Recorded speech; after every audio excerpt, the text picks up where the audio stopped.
ଥାନ୍ତି କିନ୍ତୁ ବ୍ୟାଙ୍କଟି ଯେହେତୁ ବନ୍ଦ ମୁଁ ଟଙ୍କା ଉଠେଇ ପାରିଲି ନାହିଁ। ଯେମିତି ହଉ କାଲି ମୁଁ ମୁଦ୍ରା ଦବାର ବ୍ୟବସ୍ଥା କରୁଅଛି।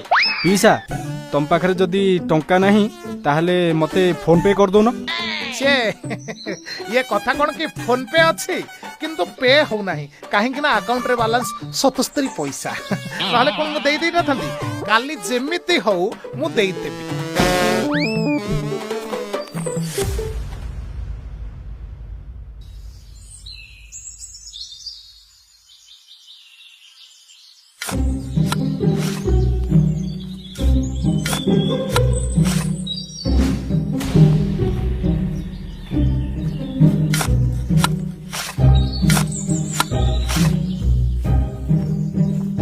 ପିଇସା 3 ଦିନ ହେଲାଣି ଆମକୁ ଖାଲି ଭୁଆଁ ବୁଲଉଛ କାଲି ଦେବି କହିକି।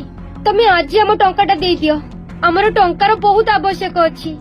ଇଏ ବୋହୁ ପିଲା ତମେ ବୋଧେ ଜାଣିନ ଇଏ ମୂଲିଆ କାମରେ ଯୋଉ ଟଙ୍କାଟା ସେଟା ସପ୍ତାହର ଶେଷକୁ ଦିଆଯାଏ। ଶନିବାର ହେଲେ ଆସିଯିବ ମୁଁ ଦେଇଦେବି, ବୁଝିଗଲା।